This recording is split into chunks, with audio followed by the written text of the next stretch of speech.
this video about the installation of intake manifold that designed by me. I don't know if I made this video, it means somebody bought it. Just basic information about that manifold.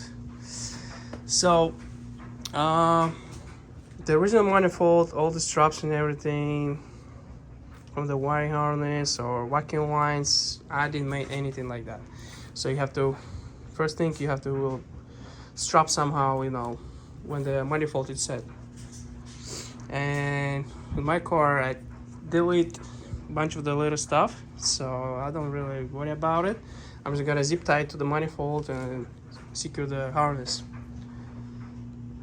First thing, when you pull out your intake manifold, it will be perfect time to do the intake, clean the all intake valves, intake port from the carbon buildup.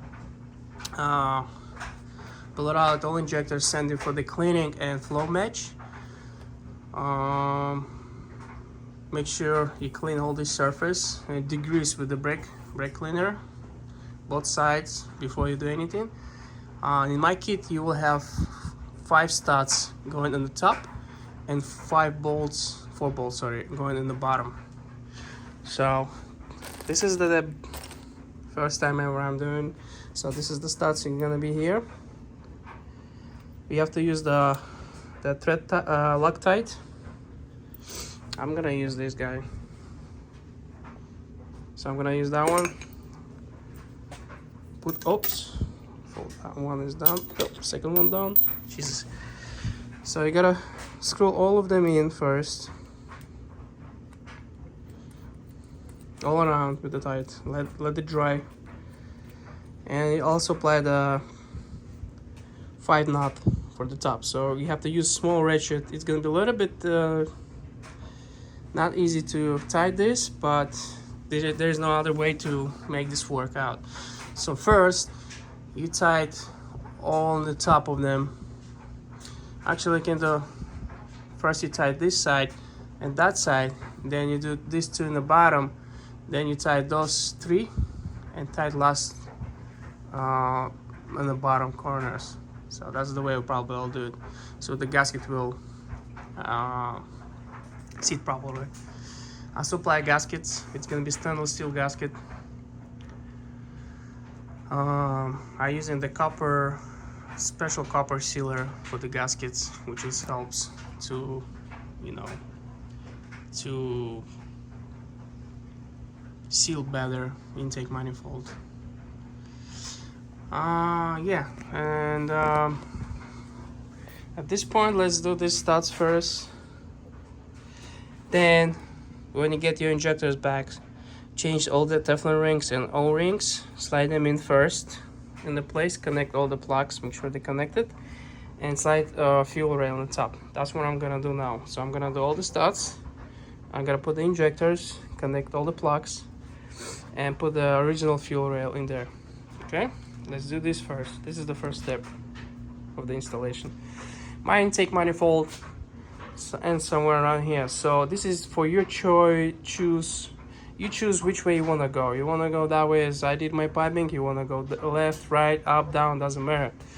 You start your custom fabrication from this point, from the inlet. So it's not counts with any V-bed or something like that, or connections. You have to make your own connection in there. If you want to use your original air box with the intercooler, I'm not sure if it's gonna work. It may work, it may not, but you have to do the custom adaptation to it. I didn't design for the custom cooler because there is no point. When you make 1,000 horsepower, you don't want the your cooler is gonna be definitely restricted, so you have to do air by air or new system air by water. And yeah, let's see next step and go from there. Okay, so the stud is in the place, injectors too. Make sure you change this Teflon ring and send the injector for the cleanup. My injector is pretty clean. I did that 2 years ago. I don't have to do it. But if your car got like 50, 60, 100,000 miles, yeah, you either replace them or send them for flow test, and definitely replace that seal. So I replace that seal. It's in already. I'm gonna put all the plugs and slide the original fuel rail first. Just put a little bit oil or something or grease for the O-ring. That way fuel rail slides much easy without any damage. Okay, injectors is in. This side injectors is in too. Make sure you got all the harness connected, all the plugs. Let's put the fuel rails. Just missed one thing. I was so excited, and I guess rushed it. Forgot to put all this injector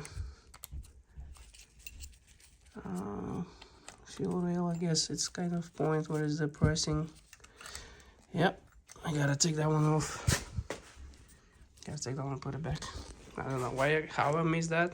My bad. Just make sure you do that. Okay, so we slide the gasket in. That's the copper color is because I'm using Permatex gasket sealer. I love use this. I use it everywhere. Even the head gasket, I'm still spraying this stuff. It's like a micro copper pieces. You know, it will help seal much better. Okay, so both look same. We just have to slide it in the intake and tie it in. All right, so fuel rail injectors and gaskets is in. Make sure all the plugs and all the sensors, everything is tight, and plug it in. And we're ready for intake manifold. So when we slide the intake manifold, we have to hand tight the 4 bolts on the bottom on each side. Same thing, 4 bolts on the bottom, and then this corner and this corner by hand. And then we start tightening those 3 first. It's a little bit difficult to get to it, but I'll show you how I did it. You might have to get some special tools or made special tools for it.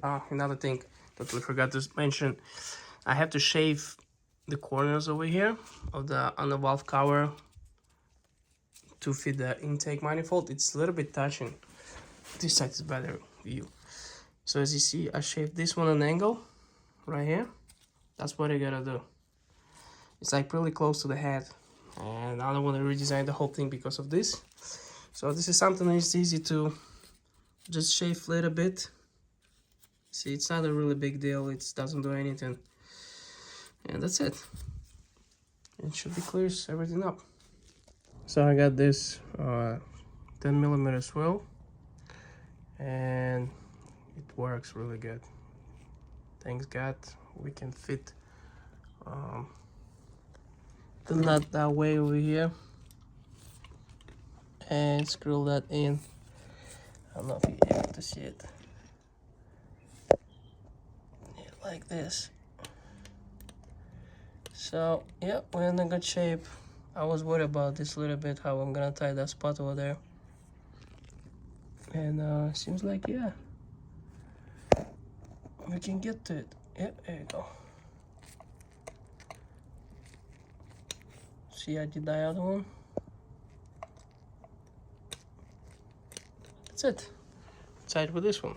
So perfect. I'm putting the thread lock on this and the intake manifold because it's a little bit shorter than stout. Then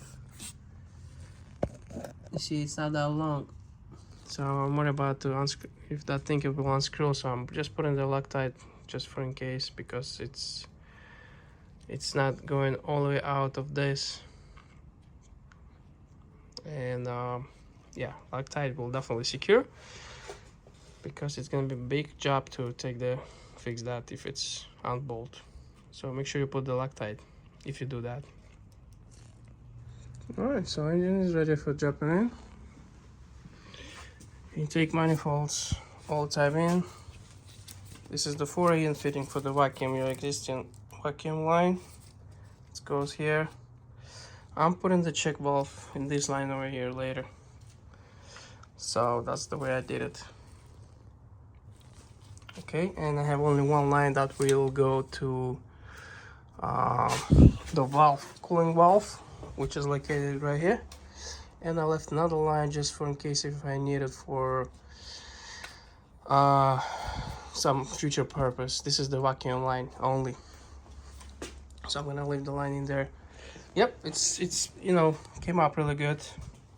A little bit close in here, like I said, we just have to grind it, and all the bolts is tying in. I use the Loctite everywhere. You will need that special tool, special swill to get to those 10 millimeters, 10 mils nut. Everything sits perfectly. The gasket is in there, so yeah, hopefully we are in a good shape now. I tied everything to here with the zip ties. I don't need these plugs anymore. That's for the floppers. Same thing, just tight everything, make sure nothing loose, no wires. This guy gotta put it. And that's it. Oh, another thing, I forgot the dipstick. I have to find the dipstick. So the dipstick, I have to just bend a little bit. It's aluminum tube, you can bend it out.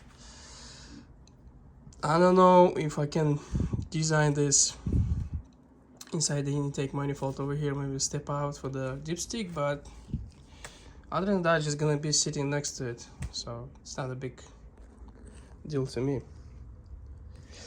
I may design that, I'm not sure yet. And same thing, everything is tight with the Loctite. All the bolts is tight, fuel rail is good, everything matches up. The fuel line, because my car is S5, I have to be tight as possible to the engine, because the fans, it's like really, you know, so close. I'm gonna redesign this, which is gonna go here, and custom line from the diesel. I found like 20 something inches long. I think it's only 20 inches long, so exactly same nut. It's gonna become like a straight piece. I just have to pre-bend to this shape and to the high pressure fuel pump. RS6, RS7, whatever SA, they have a bunch of the room over here, so you can pipe whatever you guys want. If you go straight and up, then original fuel line is gonna be fine. You don't have to do anything with. Like the outlet, it's cover up the original line. I just did it my car. It's special car. It's not the RS7 or anything like that. Just the S5 small coupe. Alright, so let's put the engine in and hopefully everything works. I'm waiting for the injectors. They should come soon. Oops, sorry. This side, we're just connecting the intake air temperature, which is on this side right here, and nothing else. On that side of the manifold, as I said, we have a vacuum line, which just goes here for a fitting. That's it. We're ready for rock and roll. It's gonna go there right now. What's up? The engine's in. So that's what I was afraid. The fuel rail, it's not really fit on my body. I'm not sure how is that. This is the S5. What was it? B8.5. So the fuel rail is touching the last cylinder. It's pretty damn close to the freaking car. So same thing on the other side. So what I'm gonna do, I'm gonna redesign the fuel rail. The last piece over here, I'm gonna try to make it slim and much smaller with the offset, and hopefully that way I'm gonna able to at least, you know, have space like 1/4 inch or something.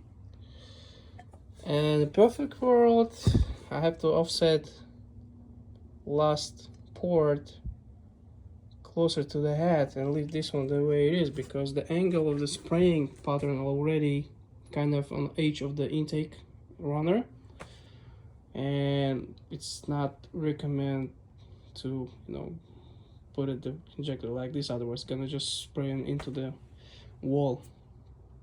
And yeah, so Here we go. This is the reason why I'm not selling this before I test everything, because I have like 3 guys. They want to send the money right now for this. I said no. First we have to check, make sure all fits and all works. Like the clearance and everything is good. It came out pretty good the way you want, but the last freaking 4 and 8 cylinder, it's kind of tight. Yeah, I mean, I knew it's gonna be that way, but lucky me, I guess. So yeah, that's the prototype thing. Peace.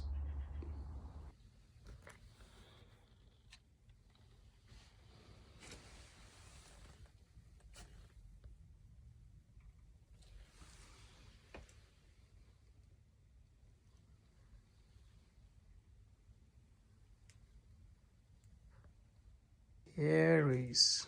I was waiting for this to finish up car. This is the fuel rail version 2 or revision 2, and we gotta install it right there. Let's see how this works. The car wasn't been started already. I did the whole stainless steel fuel lines over here to the other side, and like I said, I have to redesign this a little bit because of my 90 sharp 290 is there. It's in the way of the original fuel line high pressure. So yeah, change this one, and I got this custom. I don't want any hoses, too much heat in here. They crack over a year, so I'm deciding to do everything stainless. All right, let's put that sucker in. Looks good. Okay, so fuel rail is in. That much space I have right now. It's about like close to 1/4 inch, maybe 1/8 plus. It's pretty damn tight. I'm still waiting for some fuel line, so I'm gonna plug this. I just want to take the car for a ride, see if transmission works. And yeah, that's the one. Same thing. That much gap. Same thing. That much gap I have. This one actually more gap than the other side. So yeah, gotta finish up the fuel line, which I'm gonna use this. All is gonna be stainless steel lines. Like I said, I don't like any braided lines around the engine area. From the tank to the front of the car is fine, but over the engine, yeah, fuck that. Oh, excuse me. Just gotta use the stainless. It's more safe, I think. All right. Okay, so fuel rail is in. That much space I have right now. It's about like close to 1/4 inch, maybe 1/8 plus. It's pretty damn tight. I'm still waiting for some fuel line, so I'm gonna plug this. I just want to take the car for a ride, see if transmission works. And yeah, that's the one. Same thing. That much gap. Same thing. That much gap I have. This one actually more gap than the other side. So yeah, gotta finish up the fuel line, which I'm gonna use this. All is gonna be stainless steel lines. Like I said, I don't like any braided lines around the engine area. From the tank to the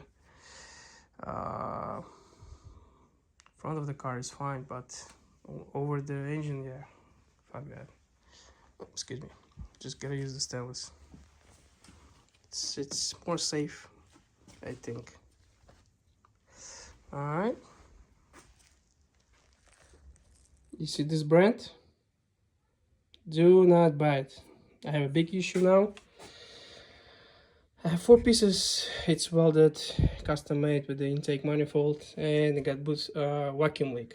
I mean, if you got vacuum leak, means I'm gonna get the boost leak as well. So at this point, either use the different ones, like I have the before. This one is a cheap one too. I think it's like 12 bucks, but the different style. This one got like 2 pieces. Each side gonna go comes with the O-ring, and you tie it with this sleeve, and then you put the clamp on the top of the sleeve. So that's how this one works, and leaks. The old one I had for like 4 years already, never had issue. Got female and male, and male piece got 2 O-rings sliding into the female, and you secure with this clamp. 4 years, no issue. 42 psi, no problem. For some reason I trust this company. I was gonna try, and yeah, really bad experience. Do not buy this. So I'm planning now to cut this off because I don't want to pull the engine out. I don't want to pull the intake manifolds. The only way to do it, make it nice cut, and put the traditional silicone coupler, all 4 of them. God damn it, was so close to start driving the car, but unfortunately you gotta learn hard way, right? All right, next video will be probably when car is running. Yeah,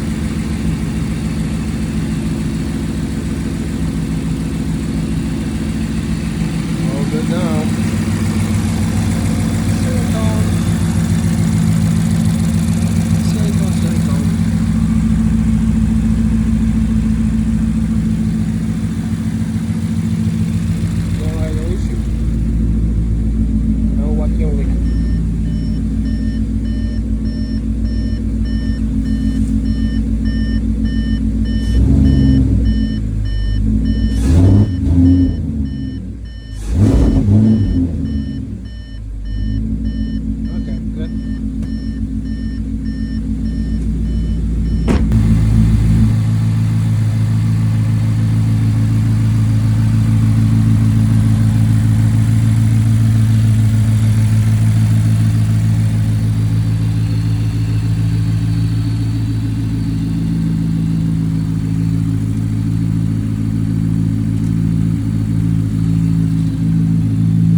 Manifolds works perfect. 8 injectors, port injectors works amazing. I still have small adjustments to do, but overall, yeah, it's required some custom work to feed everything properly. In this particular car, it's Audi 2013 V8 movement body, but this RS7, S7, S8 may have more room in there. Okay, let's go do the 6130 test. It's really humid right now, about maybe 65-70 degrees outside ambient. Not the perfect for the record, but she's moving anyway. All done. Just got to put the covers back in.